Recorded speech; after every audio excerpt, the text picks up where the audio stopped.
Family disputes can make us feel isolated and vulnerable. Maybe you're going through a divorce or a legal dispute about your kids. Perhaps you've spent hours on Google or have even posted anonymously on Facebook to see what others have to say. But are you getting the actual information and support that you're looking for? Our podcast, Legal Lounge, aims to dispel misinformation and downright bad legal information to empower anyone with questions about their family, their children, their finances, their marriage, and the law. As a team focused exclusively on family law matters, we aim to help listeners not only with the information they need, but also with the hope that their situation has a solution. Short disclaimer, please note this podcast is for educational purposes only, and the information should not be relied upon as legal advice or for legal purposes. Hello and welcome back to the Legal Lounge podcast. I'm Kristen Stegall, CEO of Novice Studios and producer of the Legal Lounge podcast, and I am here with your host, Teresa Vieira. Hello, everyone. Today we are going to talk, well, I'm back, by the way. I've been here a few times, so you might recognize my voice. Back in 2025, we did an episode where we did a custody Q&A that was themed to some of the celebrity custody battles that we saw going on. And a few pretty notable celebrity divorces happened in 2025. So we're going to discuss those in this episode, starting with Scott and Kelly Wolf. So do you remember the details enough to give us a little play-by-play, enough to give us some context? Yeah, it's my recollection that it was nothing amicable about their separation and divorce, and it turned into a custody battle, which had some accusations against mother related to her mental health, alleged mental health issues.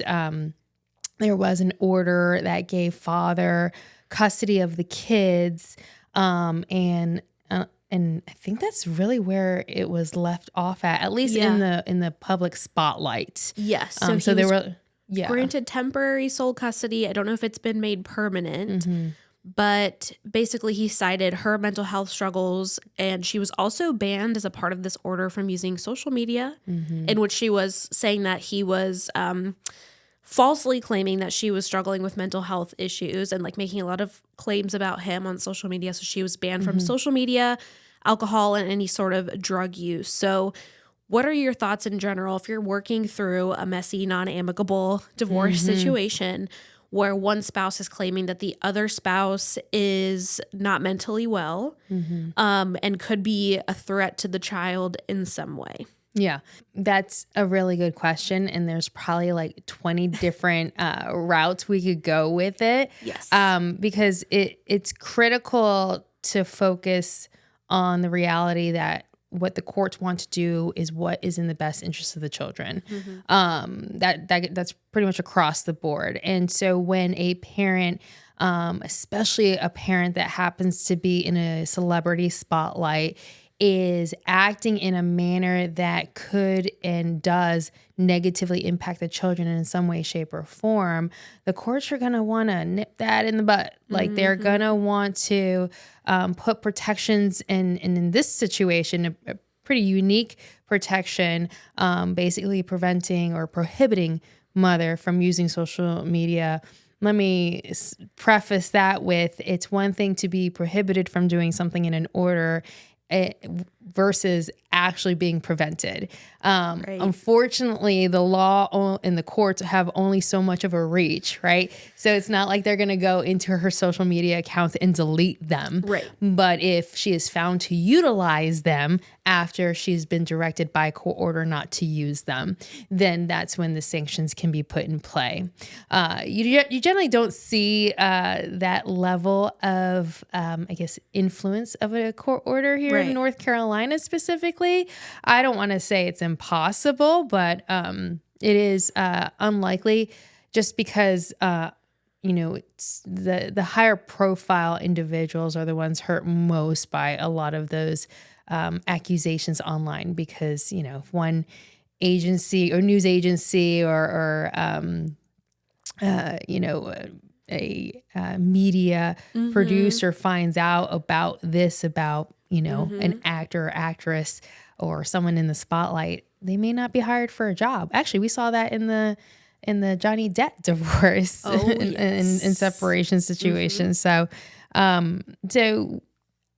I say all that to mean this is not a rare circumstance, even though the particulars of this case are unique to that family. Right. When you are concerned about the mental health or parental fitness is one of the legal terms we use here in North Carolina of either parent, there are mechanisms that you can file with the North Carolina courts to ask that they be evaluated. So it could be a motion for specifically their mental health to make sure they don't have any serious mental health issues.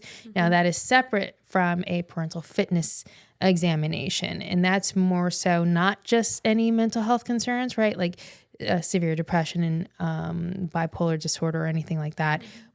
And the parental fitness is more so, okay, can they, regardless of their mental health situation, regardless of their income situation, regardless of their employment situation, are they fit to be a parent? And so, for example, you'll see some motions in relation to that if there are concerns about substance abuse and exposure of the child there too, or maybe even housing. Housing is an issue. Sometimes someone will say, oh, I live in a certain place, and they don't actually live anywhere, right? And so we want to make sure a parent actually has the ability to parent. Those are rare tools. They're not often utilized, but they are available. Go one step further. We have a lot of discovery tools. And what I mean by discovery is we can ask for documentation. We can ask for information. There's also the rarely used discovery tool, the right to inspect. And so there have been times where I have filed said form of discovery on an opposing party to actually inspect someone's housing arrangement, or maybe even inspect property if that's involved in the separation and divorce as well. Got it. And when you were mentioning, if you put a restriction on social media use, alcohol use, things like that, you said that sanctions can be imposed if the person violates it. Yep. What might those sanctions look like? The more common one that you may actually see is if someone has a substance use disorder, and let's just say alcohol. So there are tools out there that where a court will order that someone needs to take a breathalyzer test, maybe before, during, or right after they've had the children. And so, and it's kind of fascinating because technology has come a long way. And so say the parent who has to take the breathalyzer is taking the test. Well, the order may state that should they miss a test, or if one of the tests comes up positive for the prohibited substance, alcohol in this circumstance, then their parenting time stops right then and there. So that's an example of a repercussion that can come about by one of those monitoring tools. Another one is don't smoke weed when the kid's with you. And if there is evidence of that, the other parent could file what we call a motion for contempt. Now, a motion for contempt is not as immediate a remedy because there would need to be paperwork filed with the courts and a hearing scheduled to actually have the judge look at evidence. So that takes a number of weeks or a couple of months to get in front of a judge. But it is there as another tool to enforce the provisions of an order.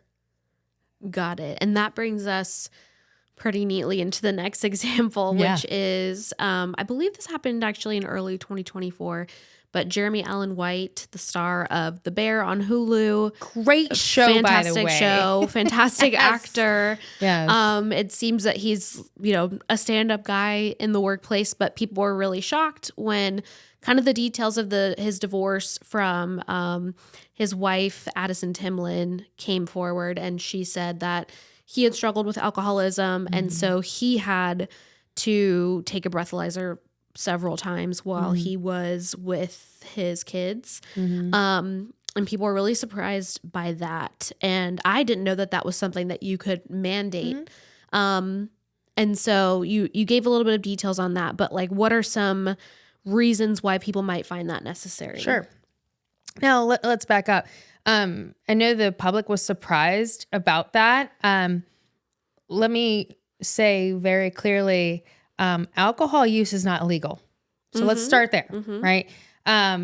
Unless of course you're underage, so don't drink if you're 16. So let me also state that. So it is illegal for some people, right? And the reason I point that out is if there is a suspicion of a substance use disorder as it relates to alcohol specifically, sometimes these breathalyzer tools and the tech are either agreed upon to remove that concern, or a judge orders it at least temporarily just in case. Because like I said earlier, it's about the children and what's best for the children.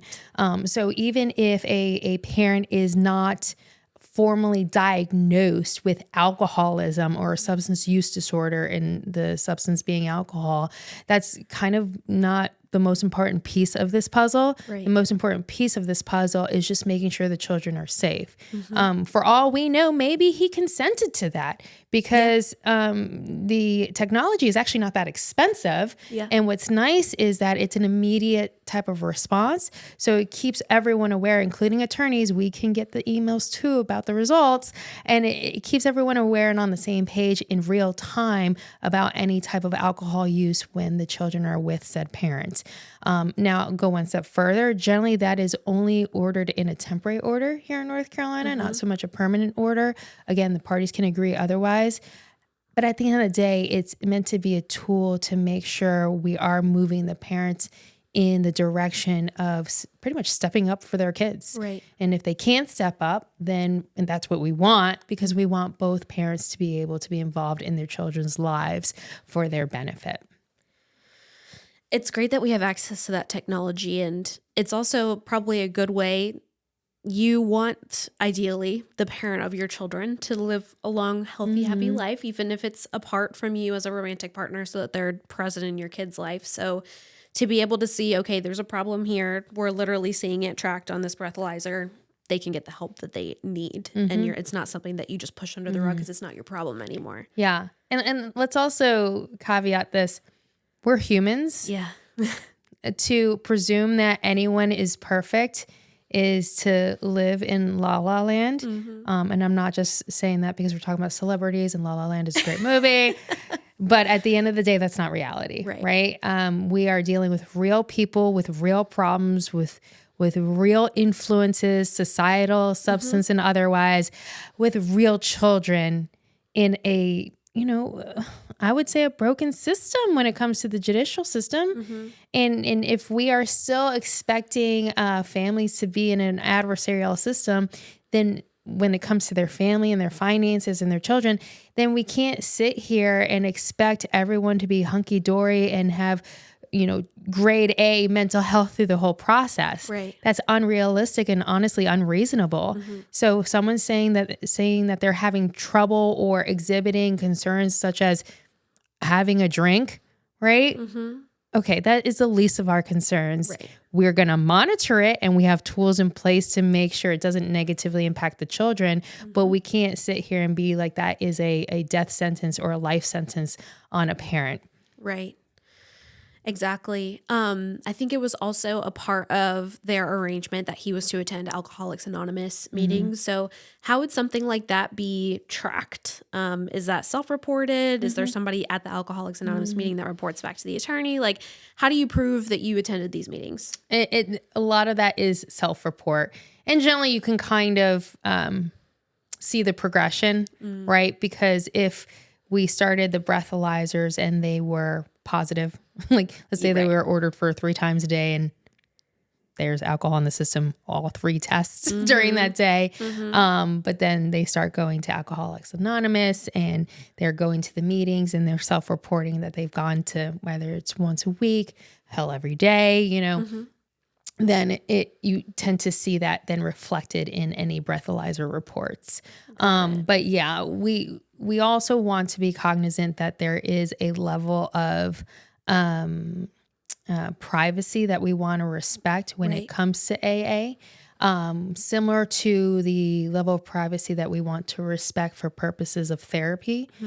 Because at the end of the day, if we really want people to work through their issues, they have to do so in an emotionally safe environment. And it cannot be emotionally safe if they don't have confidentiality and privacy, right? And that is more important than knowing for sure if they came on time, not a minute late for an AA meeting, right? Because we're not here to be the beacons of timeliness, right? Right. Rather, we're here to make sure that any alcohol use is not negatively impacting a child.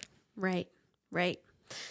All of that makes sense. Is there anything else you can think of that might be included in a child custody situation where a parent has to hit certain benchmarks or do certain activities like court mandated therapy in order to maintain custody of their kids? Yeah. And every case is a little unique. I think the topics we touched on are probably the bigger ones, but really it's anything that could impact the children. So I've had the case where one parent just isn't able to get the children to school on time. And that is, it's not substance abuse. It's not crazy social media posts, but it is a negative impact on the children. Yes. And yes, if a parent can't bring the children to school on time, then that parent's parenting time may be reduced. It's as simple as that. Same thing for a child. If a child has been time and time again diagnosed with some type of mental health issue like ADHD, and the child has been prescribed a certain medication, but only parent A is giving the child medication and parent B is not, and they have some type of shared parenting time. Well, I feel bad for the kid because their dosage on this medication is high than low or high than none, right? And that, I would say, is more of a whirlwind for a child than having it steady or having it not at all. Right. And so at that point, then there is this situation where a judge may say, okay, well, sorry, parent, if you're not willing to make sure a child is taking their prescription medications, then you're not going to be able to have any decision-making authority regarding their healthcare decisions, which is kind of extreme, right? It's kind of drastic, but again, it's coming back to what is best for this child. Right. We have to do what's best for the child. And if one parent is refusing to do so, they may not necessarily lose their parenting time, but they will lose something. And it may be something that they thought was valuable to them. Got it. I have a kind of a general question. Now we're kind of veering into general celebrity divorce territory and less about custody arrangements, but I think it's interesting when people, also, this is a side note, but going back to this issue of privacy, I thought it was kind of interesting that we knew so much about the Jeremy Allen White situation because obviously, like, the public wasn't privy to him having any sort of substance abuse issues, and then the divorce happened. All of a sudden, everybody knew about it. So are all divorce documents public record, or is that something that anybody can access? Wow. Anybody can access. That actually has to go back to our founding days of our system, our judicial system, because if anyone remembers their U.S. history correctly, we seceded from Great Britain and the empire thereof. And one bad thing that we didn't like about Great Britain is the government would come after people, prosecute them without them being able to defend themselves, right, at all, or get legal representation. And a lot of these prosecutions were done in private, in like the King's Quarter, or, just behind closed doors. And so our founding fathers found it one of our constitutional rights to not only confront any accusing witnesses and basically be able to defend ourselves, but also for it to be in a public forum. And that's so that the public and media and the local newspaper writer or reporter and could TMZ and Us Weekly. Right? I was thinking more like old school, like the Colonial Times in DC, right? That there would be a check because people would know about it. And if people know about it and people are outraged, then they can help adjust it. But to your point, yes, that means that all civil proceedings and criminal proceedings are in the public eye. And I shouldn't say 100% all. Juvenile matters are behind closed doors, which those are separate courtrooms. And then you can ask that the doors be closed in certain proceedings. However, that is rarely granted due to the breadth and the importance of protecting the constitutional rights when you're in a courtroom, when you're in a judicial proceeding. Okay. And it's much less about the topic. And yes, we're talking the topic of children and families, and we're talking more about constitutional rights in the judicial system and its role in our lives. Okay. Building relationships is a natural part of life. But how does the law affect those relationships? Do you want to marry your significant other, but have cold feet from the many divorce horror stories out there? Are you preparing for a custody battle against your ex? That is where Modern Legal comes in. We offer education and knowledge about the law when it affects the relationships near and dear to your heart. To learn more about how family law affects your family, book a consultation with an attorney of our Modern Legal team by visiting our website, emailing us, or calling us at 704-286-6302. Check out the information about Modern Legal Services at modernlegalnc.com. So we've also seen there's been a couple of like Love is Blind divorces this year in 2025 as we're recording this. Love is Blind. Okay, I actually do watch that show. So we should do a deep dive on that show later. And like just it feels like getting married under duress. But anyways, where people are like, and they cited irreconcilable differences as the reason for their divorce. And do you always have to like put a reason? Because I know in North Carolina we have no fault divorce, which I thought meant that you don't have to have a reason to file for divorce, or is it just that? Okay, yeah. So when and why do you need to cite any sort of reason? Is it like a drop down, choose your adventure? No, some of it is lawyers. We like our fancy words. So I'll start there. And a lot of that language is more so in our separation agreements, in our pleadings before the divorce. So here in North Carolina, which is very different than other states, let me note that. In other states, generally, if you file a divorce, you can file it kind of all together. We don't do that here in North Carolina. We actually separate everything out. And so what does that mean? It means that parties can separate. They don't necessarily need to file anything with the courts, but they can separate. That creates a date of separation. And then they have to wait a year to do the divorce. And the divorce itself is literally just some paperwork that says, hey, we live here.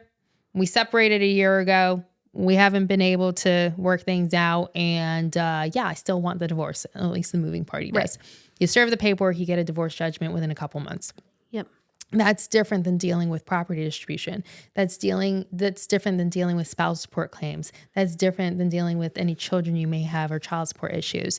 And so those other issues are dealt with earlier on, and you just want to note for the record that, hey, this is a formal separation. This isn't just, he's going on a guy's trip to the beach, right? This is an actual serious separation. So we use that language to denote that it's a separation for purposes of pursuing a divorce eventually, even though we're not at that stage yet.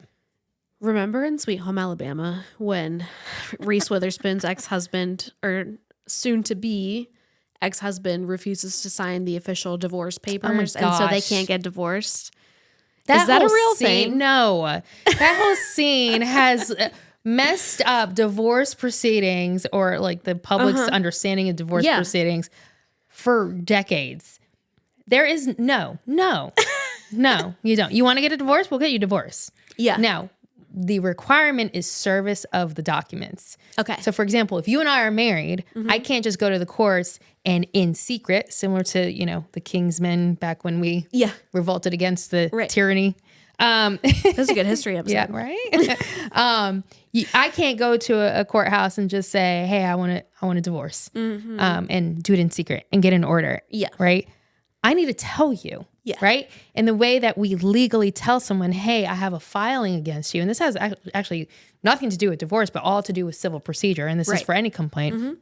If I file something against you, this happens to be an absent divorce, I need to make sure you got the paperwork so that you are on notice of it. Yes. Now, you can sign a document that says you got the paperwork. Great. You can sign that. it's what we call an acceptance of service. If I send it to you via certified mail, you can sign the certified mail receipt. Great. So there are ways that a signature may be involved by the opposing party. Yeah. But guess what? You don't sign. It's called the sheriff. It's called a private investigator. And all they need to do is just hand it to you. Right. That's it. No signature needed. And we definitely don't need your consent. Got it. So you can't just not sign your ex-wife's papers and hope that eventually she'll just give up and get back together with you. I mean, you can try, but no. You have to be a really hot guy that works on cars or whatever he does in Sweet Home Alabama. I can't remember. Right. With a whole childhood history and all that good stuff. Yeah. That's so interesting. I think it's interesting the things that we see as romantic in movies and in real life. You're like, that's illegal, actually. That's illegal, yes, maybe stalking, maybe manipulation, gaslighting. Yes. But he's so hot and he works on cars. So there's also in 2025, we had the divorce of Lily Allen and David Harbour. And it was a big scandal because he said that he didn't say he cheated on her. She said he cheated on her. And then she kind of shared that they had an open marriage situation where they were allowed to be with other partners, but there were very specific parameters that had to be met. Like once you returned home from wherever you were in the world with that person, you don't communicate with that person. There's no repeat partners. There was like this list, right? And allegedly he violated that list. And so my question to you Spicy is what do you draw up a contract with your attorney for that? Or like what? Yeah, that's exactly what you do. You can either put it in a prenuptial agreement or a postnuptial agreement. That you're in an open marriage. Yeah. Wow. It's a contract. It's similar to a contract of me buying a car from you. I'm going to give you money. You're going to give me the car. And we put that in paperwork. Yeah. Same thing with spouses. They can definitely do a contract. What's the name of that clause? Is that a specific, does it have a name? The postnuptial agreement or the prenuptial agreement? because like in a prenuptial agreement, there's a property clause and all that stuff. You know what I mean? Sure. Open marriage clause. Like it can be whatever you want. This is actually why I kind of, and I know I joke about it sometimes, but I really do mean like you can get very creative on what rules and laws apply to your marriage. And you can do that in a prenup or postnuptial agreement. Now, postnuptial agreements are normally more focused on one specific or two specific issues, right? Because it's to address a issue that has come up or a new agreement that has come up. Right. So let's say they were married for years, but then they were like, hey, our sex life is just not spicy enough. I want to stay married, but here are things that I think we can do to spice up our sex life. They can get a postnup drafted up, and it's a private document, right? This is not filed with our judicial system, so it doesn't have to be on the public record like we were referencing earlier. It can be a private document. It can have an NDA, a non-disclosure agreement in there as well. And it can lay out like these are the people you can have sex with, and these are the parameters, and this is the list. Wow. So it can be signed and notarized, and then if it's violated, it can be brought in as an exhibit of a certain violation and whatever damages a person is seeking per the terms of the postnuptial agreement will be enforced by a judge, generally speaking, so long as they're not against public policy. Got it. So if you don't have that drafted up. Yeah, and if it's just a napkin on your kitchen counter, that's a little different. Right. And then you couldn't come back and say, well, he cheated on me. And then the other spouse is like, no, we had this written agreement on a napkin at a restaurant where we talked about it. But this is where we live in the gray. And it's funny because I get excited for cases like this because I'm like, oh, this is just so different. It's so different than your amicable divorce. But these are the types of cases that drive different laws and different creative agreements that can be established with spouses. And go one step further, the concept of a family and the structure of a family is continuously changing. And if at the end of the day we are trying to have a community with healthy relationships and healthy marriages, then we have to accept that people are different. And so sometimes a healthy couple will have an agreement that says we have an open relationship. And maybe it's because they recognize they want to take a certain piece and rely on someone else outside of the marriage for that piece of their life and their satisfaction. Yeah. We saw that with some cases of that when I was in college when the Ashley Madison leaks happened. I was thinking about that. And we learned that there were some couples who were, you know, the woman was aware that her husband was on this website and she had given him permission because she had a medical condition or that just wasn't a piece that. So these are women who are not victims. It's a conversation they had with their partner. They opened it up, but now this guy's info is out there in the world. Like he's cheated on his wife. And so every couple is different. And it's also like, what do you define as cheating, right? Because with the Ashley Madison scandal, there was a lot of cheating because there was a lot of no communication. There was a lot of behind the other spouse's back. But for the couples who were like, no, I know he or she was on Ashley Madison. In fact, I told them to do it because I remember actually one couple, the husband was like, I'm not into BDSM. She loves that. Go on, honey. Have fun. I'm going to do regular sex in our marriage. And they were fine with that because she would get her kicks on and then she would come home and have regular, normal sex with her husband. And they were in a loving relationship. They had healthy communication and boundaries. Exactly. And who are we to say that should be otherwise? Right. Especially if they, again, are honest with each other, open communication, everyone's on the same page.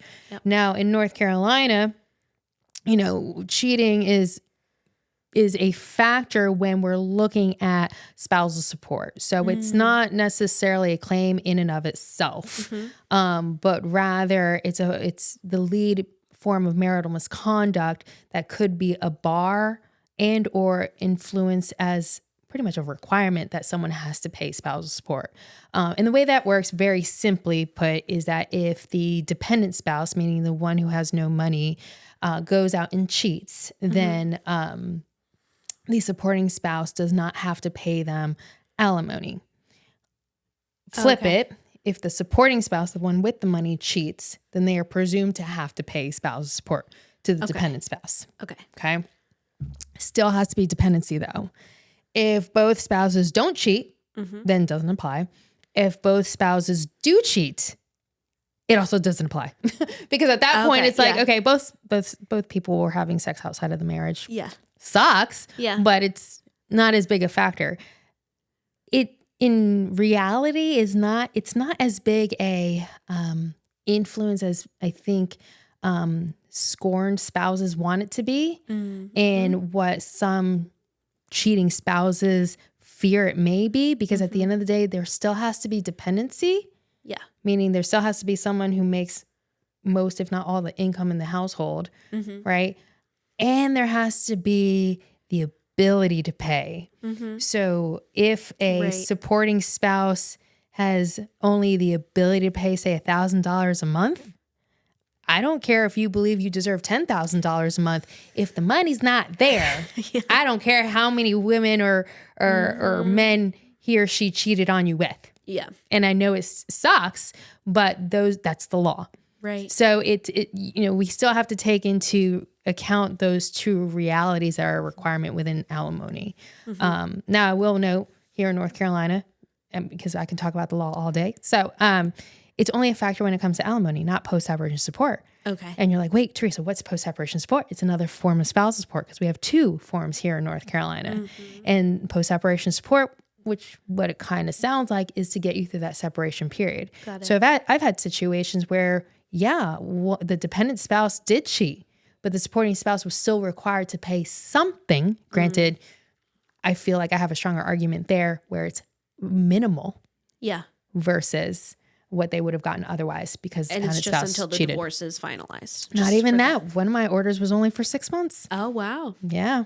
My client gave me a little high five under the table at that hearing. So it just depends. That's awesome. How does family law look at things that you hear now, like emotional infidelity or financial infidelity, where maybe a partner never has physical interactions with another person outside the marriage, but they are, what the kids say, catching feelings for other people because they're divulging personal information. That person is a support to them. And then they say, okay, I'm going to leave you for this person. Like, can you claim emotional infidelity? Or if you find out one spouse has been either hiding money or has gone into, like, let's say they have a gambling addiction or something. They end up hundreds of thousands of dollars in debt. Spouse B has no idea. We now call that financial infidelity. So these episodes are how long? Because, man, I could talk about that all night. We're about 35 minutes in now. Okay. So I'll say it this way. When it comes to emotional infidelity, if that's all you have evidence of, it's not as strong as if we had the sex pictures, Right. simply put. But a judge could infer that adultery for purposes of marital misconduct in an alimony claim occurred with emotional infidelity evidence. Okay. Okay. So screenshots of text messages or things like that.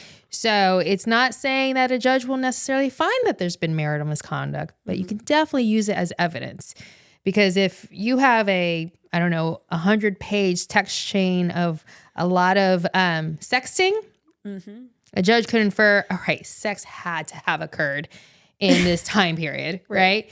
Again, not necessarily that a judge is going to find that sex did occur, but at least it's enough evidence to support the finding by the judge that marital misconduct in the form of infidelity occurred for alimony considerations. Got it. On the flip side, I would argue that's weak argument.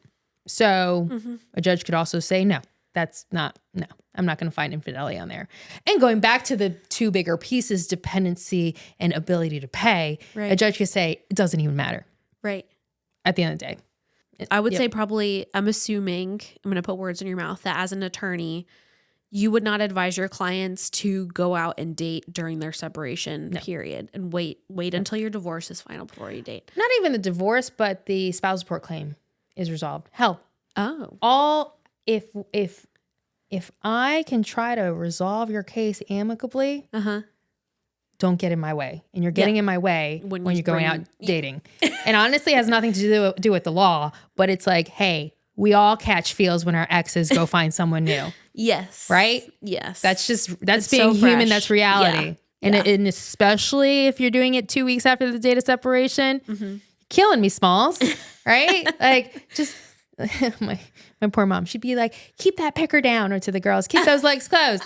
And it's like, just please, for the love of God, be patient with the process. Yeah. And so there is this, it's not illegal. It's just, it could impact your case because we're dealing with such high emotion situations. And actually, getting back to your earlier point, financially, when a debt is incurred, it will only be distributed in a equitable distribution process here in North Carolina if it's incurred for marital purposes. So if you gambled it away, or if you bought a new diamond bracelet not for your spouse, if you bought plane tickets, like in Love Actually, where he buys the bracelet for his, or necklace for his, just like that, side girl, just like that, right? Then those debts that were created are not going to necessarily be distributed in equitable distribution to, definitely not the innocent spouse, right? Right. And will likely not be included in the calculations because of the fact that it is what our courts would consider a separate debt if there's evidence of it, right? We have to be careful on this one because I have seen the Victoria's Secret credit card charges. I have seen the Fredericks of Hollywood lingerie. I have seen all of those other stores. And unless I have evidence from my client that is proof of who it was bought for, it's weak. Weak evidence. Got it. Okay. Because we all like comfy, sexy underwear every once in a while. Yeah. Yeah. Fair enough. Okay. Last question. You can have like non-disparagement clauses and things like that in prenups and postnups, meaning you can't go on social media or go out in the world and speak disparagingly about your ex-partner. or else there's a fine to be paid. Like you have to prove it, possibly a fine to be paid. It's determined by the couple before they get married or in the post-nup. How does that apply to celebrities when it comes to creative works? Like, if you have a non-disparagement clause with a spouse and then you get divorced, are you allowed to write a song about that spouse that paints them in a negative light? Because who said we're talking about that ex? I was talking about 5 exes ago. Right. I don't know. What does the evidence say? Right? Yeah. You're like, damn it, Teresa. You said it depends, basically. And I'm like, yeah, it really does I'm just depend. curious about, because we know that Lily Allen went through this divorce. She's been with David Harbour for a long time. She comes out with this album that definitely does not paint him in a good light. It might not affect his job, prospects. So he might not be able to say this is defamation. Also, he'd have to prove that it's not true, but he'd also probably have to prove that it's about him first. But I'm just curious if they did have that non-disparagement clause or an NDA, where does that, when it comes to creative work versus like a tell-all memoir? Yeah. And that's a great question. And I think there is a gray line when we're talking about that.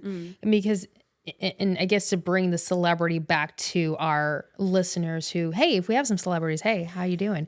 But if you're not a celebrity, right, and you're not a high roller, this same consideration comes into our clients' families when they sign an NDA, but they need to vent to their best friend, right?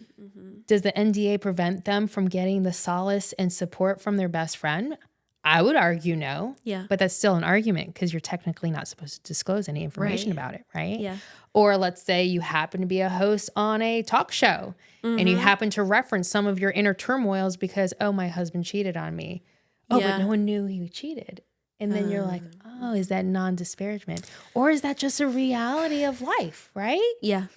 So I can't say, hey, don't disclose any secrets about me. And you go out and say, well, Teresa has long, dark, brown, black hair. It's like, okay, how dare you talk about me? But it's also like, well, anybody anyone can who see it. Yes, exactly. So there is a line to be had. Now that, I will say this, that also goes back to the drafting of that particular agreement. How detailed is it? Does it say specifically, you cannot write any songs about my cheating on you, right? Right? Or you cannot say my name. You cannot reference, certain details of our specific situation, or else you have to pay me $1,000. Yeah. Right? Or go one step further. Let's say it is detailed. Yeah. And it said that for every song she produced that calls him a cheater, she has to pay him $1,000. Maybe that's worth the $15,000. Yeah. Right? Yeah. She'll probably get more than that in the credits or in the royalties. Yeah, in the royalties. I almost said CD-ROM. Oh my gosh. Oh, we are bringing back physical mediums and vinyl sales. Yeah. And it's funny because I think it was, what's his face? Oh my goodness, Microsoft. Bill Gates. Bill Gates. And again, this is not about Bill Gates' divorce, but apparently I think it was Bill Gates divorced. Where he shipped over, I believe it was a fancy car, maybe a Porsche. He shipped over a car and it was actually in violation of the state's vehicle laws. Oh. And he was fined, I want to say a pretty penny, maybe like $1,000 a day. And guess what he paid? $1,000 a day to keep his favorite car in the state where he lived. Why and it's like, if you're willing to suffer the repercussions of whatever law and whatever agreement you had, then c'est la vie. Yeah. I mean, look, let's not joke ourselves. I'm not the only one who has gone at least 1 mile per hour over the speed limit. Okay. And if I get pulled over, guess what I got to do? I got to suffer the consequences. And if I'm willing to suffer the consequences, I'm going to do it again. Yeah. Right. So that has less to do with orders and that has more to do with enforcement. Got it. Wow, well, I learned a lot on this podcast. I'm excited to see if we see any sort of prenuptial agreement conversation with Travis Kelce and Taylor Swift. I'm positive they're working on one right now. I'm positive that they are, but I'm so curious what it looks like. Especially like, are there any non-disparagement? Like now we're in a place where it's not just a boyfriend, ex-boyfriend situation. Like we're getting into a spousal situation. And she lays it all out there in her music. So I'm really curious. Yeah, she sure does. Because Yeah. wasn't her most recent album kind of focused on his ex? She did make a dig at his ex. Yes, she did. She did. Oh, the Swifties. Yes. Yes. But I learned a lot. Hopefully our listeners did as well. If you like these kind of celebrity deep dives, let us know if there are any particular couples you want us to talk about in season 3 of the podcast, and we'll bring it back. Because I think it's fun to look at the case studies. It's real people, but they're in different places in the United States, not necessarily just North Carolina. But it gives us some insight into the options that people have as they're getting ready to get married in the prenup process or separation and divorce. It kind of gives us some examples that don't feel so close to home, but are still real people in real situations. Yep. Thanks for having me too. Thank you. This is a great interview. I appreciate it. Appreciate you. Thank you for taking the time to listen to our discussion. To learn more about me and the Modern Legal team, go to our website, modernlegalnc.com, or check out the links in our show notes to follow us on Instagram, Facebook, LinkedIn, and YouTube. You can also call us at 704-286-6302. If you have been intrigued by the conversation and would like us to continue our discussions, please subscribe to the podcast and leave us a review. See you next time.